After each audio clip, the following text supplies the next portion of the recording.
3 years ago, our public finances were under severe strain.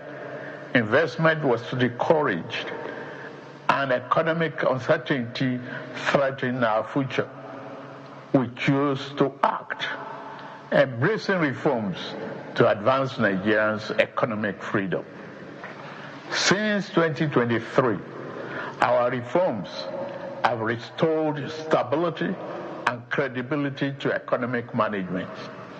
Federation revenues have risen, providing state and local governments with more resources for infrastructure, education, health care, and security.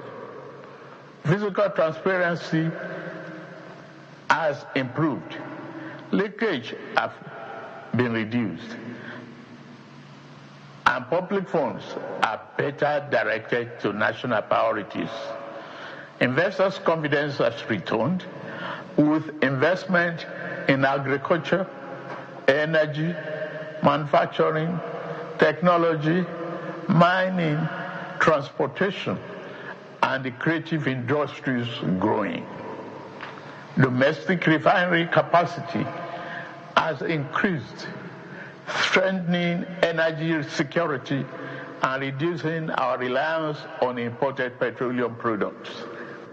By 2023, when we came on board, the electricity sector was characterized by chronic generation shortfalls and unreliable gas supply and transmission infrastructure, so fragile that they could not evacuate available power.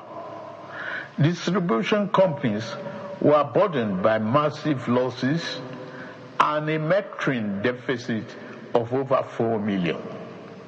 Worse of all, the value chain was drowning in legacy debt.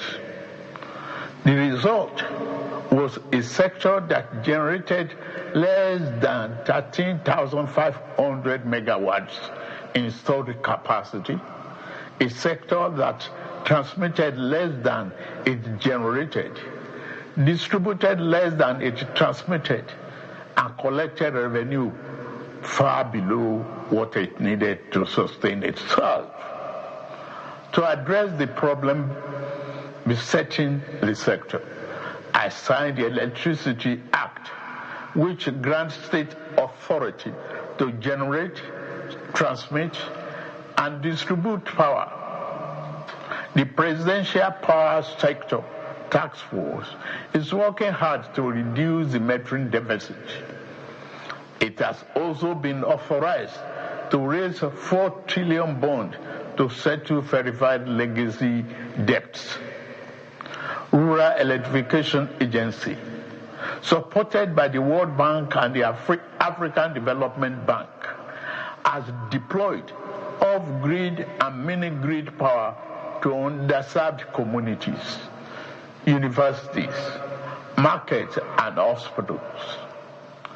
Electricity is a democratic dividend we owe every Nigerian. We intend to deliver it. Across the country, infrastructure projects are connecting producers to markets and creating opportunities for the enterprise and employment. The National Agricultural Development Fund is deploying 10,000 tractors over 5 years. Over 1,000 SME have been certified for export. Non-export grew by 21% last year. Yet, many Nigerians still face economic hardship.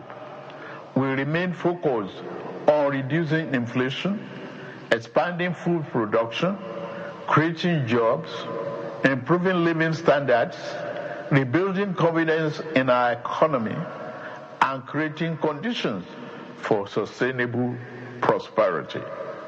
We are moving from uncertainty to stability. The next phase is about accelerating growth and ensuring the benefits are felt in every home. every community and every region.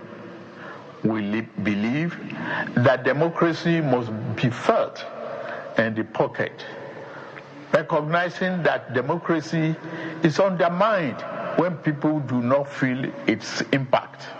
My administration has sought financial autonomy for our 774 local councils